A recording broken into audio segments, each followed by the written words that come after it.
तो ये देख सकते हैं आप लोग। हाँ, तो मैं बात कर रहा था the minimum value of E acres when an psi by two is equal to plus minus के पाई।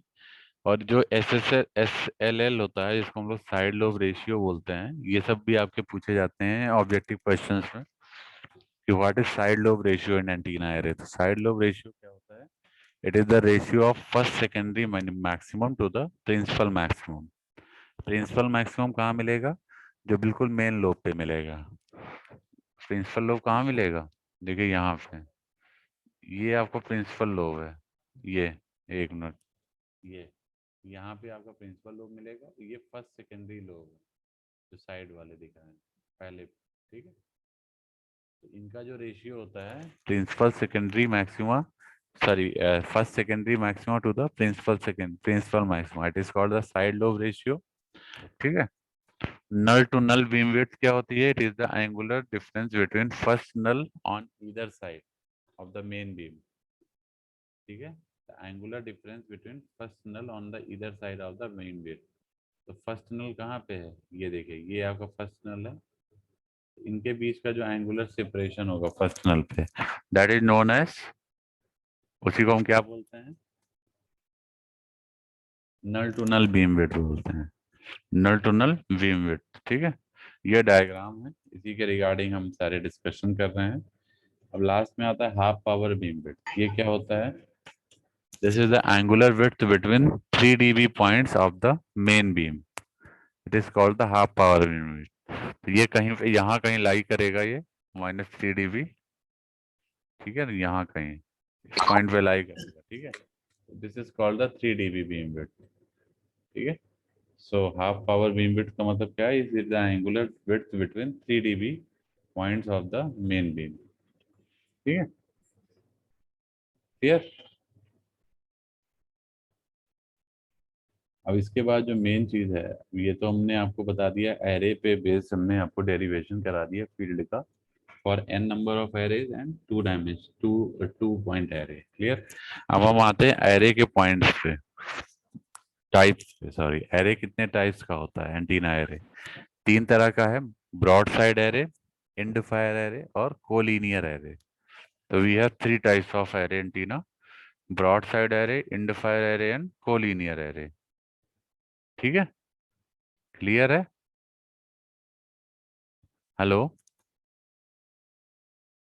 Yes sir.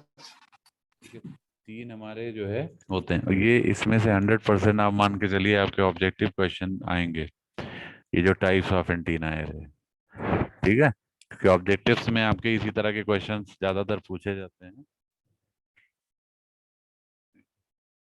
ठीक है, ये 3 तरह, इसी तरह के क्वेश्चंस आते हैं। जैसे आपको सिंपल ऐसे पूछा जाएगा, what is broad side array, recognize which type of array antenna is there. ठीक है, तो उसमें सारे ऑप्शन दिए होंगे।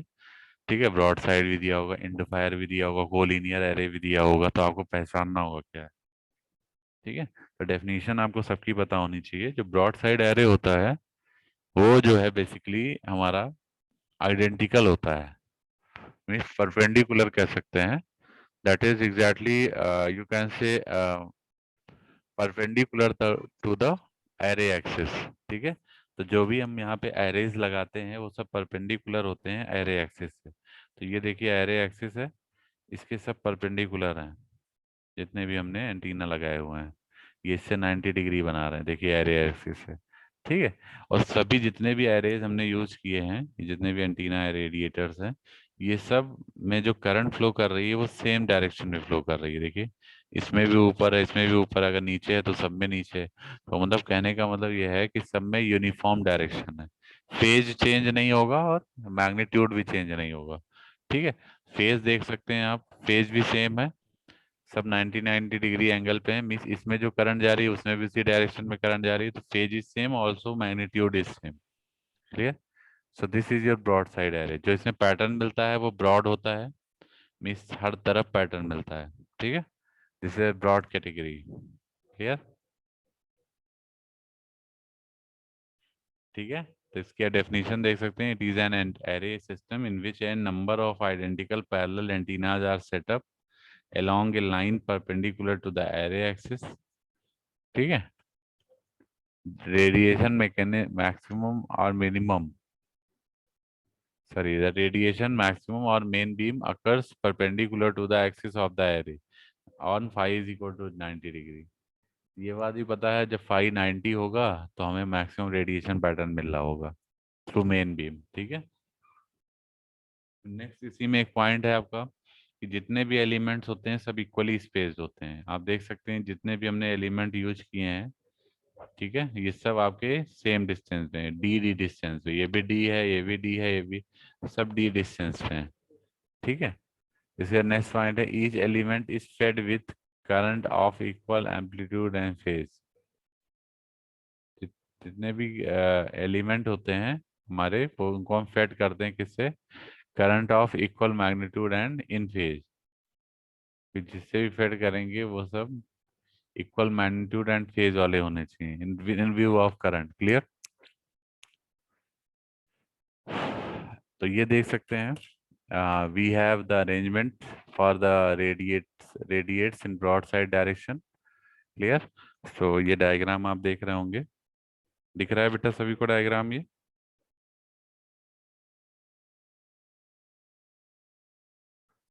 This diagram is visible to all of you for broadside array radiation pattern. So this is your radiation pattern. Clear? ये आपका radiation pattern है। देखिए इसमें मैं थोड़ा हाईलाइट कर देता हूँ। ठीक है, this is your radiation pattern. ठीक है, ये देखिए ये मेन लोब है, ये दोनों मेन लोब है, ये साइड लोब है। ठीक है, ये एरे एक्सिस है, उसके परपेंडिकुलर एग्जिस्ट कर रहा है। ठीक है, तो this is your what I am talking about. ठीक है, तो ये आपका 90 डिग्री पे है with this axis. Clear? This axis के साथ 90 डिग्री पे है।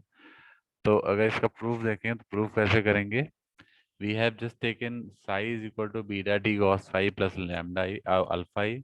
ये भी हम पीछे बताए थे आपको, जो साई है हमारा टोटल फेज एंगल है, that is what total phase difference है, that is what equal to the this phase difference plus excitation phase difference. तो beta D cos phi plus alpha E. अब आपको ये पता होना चाहिए कि हमें ई मैक्सिमम कब मिलेगा। ई मैक्सिमम कब मिलेगा?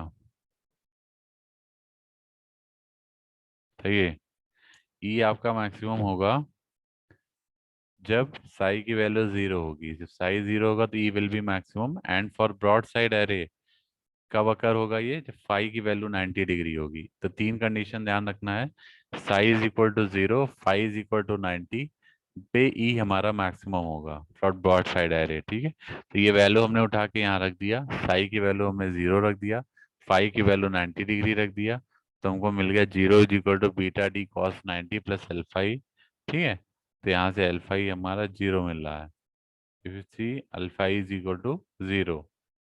ठीक है, यहाँ तक क्लियर है बेटा सभी को? ठीक है, तो यहाँ पे देख सकते हैं अल्फा ई हमारा 0 आ गया। ये कंडीशन है ब्रॉड साइड एरे की। एक्साइटेशन जो हम देते हैं फेज एक्साइटेशन वो 0 होता है, अल्फा ई हमेशा 0 रहेगा ब्रॉड साइड एरे में। ठीक है, तो जो null to null beam width होती है ब्रॉड साइड एरे की, that is 2 lambda by N D, N into D. D is the separation between each array, N is the number of array. Clear? And या nth array या lambda is the wavelength. so beam width will be 2 lambda by n into d, that is null to null beam width। ठीक है, इसको बोलते हैं। so we have E is equal to n sin n psi by 2 upon sin psi by 2। ये क्या है? ये हमने लिया था वहां से। ठीक है, sin n psi by 2 upon sin psi by 2, this is your electric field. ठीक है, ये अभी हमने पीछे निकाला था जब n नंबर ऑफ रेडिएटर्स के लिए हम बात कर रहे थे। ठीक है, यही हमारा फील्ड स्ट्रेंथ निकल के आएगा। हम यहीं से शुरुआत करेंगे इसके डेरिवेशन की। ठीक है, ये देख सकती हैं पैटर्न है, ये हमारा एरे एक्सिस है जो कि फाई को रिप्रेजेंट कर रहा है, ये हमारा मेन बीम है। आप देख सकते हैं it is making an angle 5 pi by 2 from this. ये आपका delta phi that is the phase difference है। तो पाई बाई टू में डेल्टा फाई जब ऐड करेंगे तो इस पॉइंट पे फेज डिफरेंस मिल जाएगा, ठीक है। क्योंकि ये डेल्टा फाई फेज डिफरेंस है, यहाँ पे पाई बाई टू है, तो delta phi plus pi by two will be the phase difference created on this point. Clear? ठीक है। तो ये हमारा इस तरीके से इसको सॉल्व कर लेंगे। तो from this equation you will have nulls, nulls will appear at, जब एन साई बाई टू आपका के पाई के इक्वल होगा, then your nulls will be appear. ठीक है। फर्स्ट नल कब अपीयर होगा? जब के की वैल्यू वन होगी, तो के हमने यहाँ वन रख दिया, सो एन और साई को साई वन रख दिया, तो N psi one by two is equal to plus minus pi आ जाएगा, और psi one is equal to two pi by N आ जाएगा। ठीक है।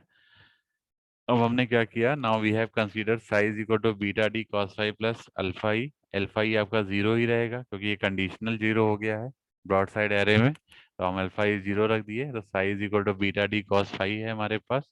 ठीक है। और इसके आगे हम लोग नेक्स्ट लेक्चर से कर लेंगे, टाइम ओवर हो रहा है। ठीक है। डेरिवेशन हो जाएगा नेक्स्ट लेक्चर तक, और फिर इसके बाद हम एंड फायर एरे शुरू करेंगे। ठीक है। Broad side array then end fire array. End fire array भी हम लोग आपको बताएंगे, फिर कोलिनियर एरे पे आएंगे। तीनों ही इंपॉर्टेंट हैं, स्पेशली ब्रॉड साइड और एंड फायर एरे दोनों इंपॉर्टेंट है। ठीक है। क्लियर है क्लास? इसके आगे हम यस लोग सर। इसके आगे हम लोग जो डेरिवेशन पार्ट है, ये डेरिवेशन मैं इसलिए करा रहा हूँ सारे क्योंकि इंपॉर्टेंट है डेरिवेशन, आपके कॉम्पिटेटिव एग्जाम में भी पूछा जाता है। जैसे ब्रॉड साइड एरे पे कोई एग्जाम में क्वेश्चन आ गया, ठीक है, तो आपको अगर उसका फील्ड स्ट्रेंथ फार्मूला नहीं पता है बीम विड्थ का, तो आप नहीं निकाल पाएंगे। तो इसीलिए हम उसका डेरिवेशन भी करा दे रहे हैं। ठीक है। जिससे आपको बीम विड्थ वगैरह और एसएलआर की वैल्यू पता हो। ठीक है। जिससे आप इजीली इसको सॉल्व कर ले जाएं। स्पेशली बीम विड्थ दोनों में पता होनी चाहिए, एंड फायर में भी और उसमें भी। ठीक है। ठीक है। बीम विड्थ का डेरिवेशन हम करा देंगे, इस पर न्यूमेरिकल अगर कराना है तो हमारे लिए भी आसानी होगी। ठीक है। फिलहाल मैं अटेंडेंस लेने जा रहा हूँ, भी अगले लेक्चर में ही हो पाएगा पूरा।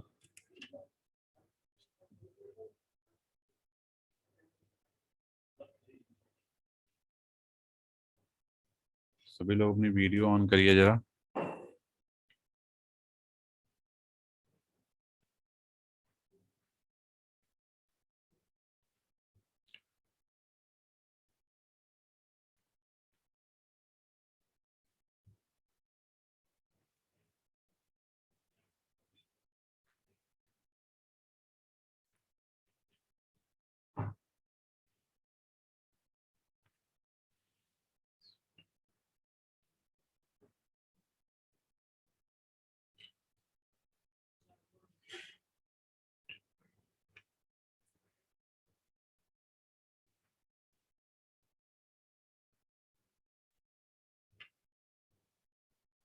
जिसकी वीडियो नहीं ऑन होगी उसकी अटेंडेंस नहीं लगेगी, मैं बता दे रहा हूँ।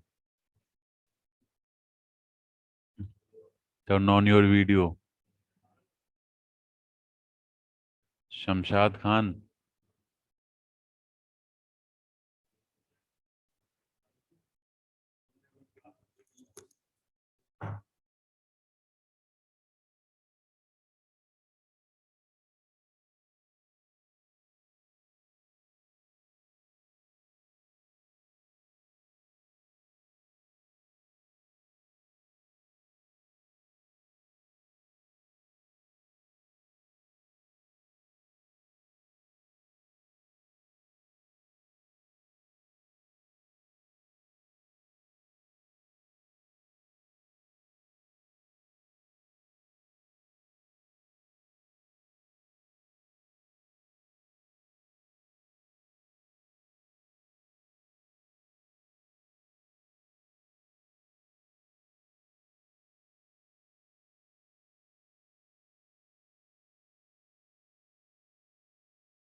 सॉरी एब्सेंट वाले सुन लीजिए, जो जो एब्सेंट हैं।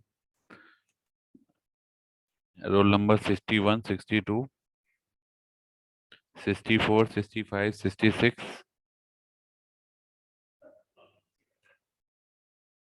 71, 75, 77, 78, 79, 84, 87, 88,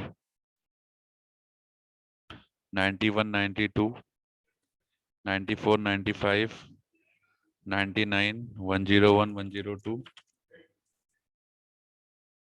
108, सर 81 प्रेजेंट है, डिस्कनेक्ट हो गया है। 108, 111।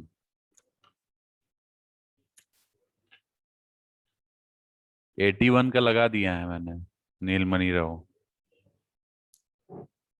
ठीक है, इतने लोग एब्सेंट है जितने लोग का भी बताया मैंने, बाकी सभी प्रेजेंट है। ठीक है, ठीक है फिर। Thank you class.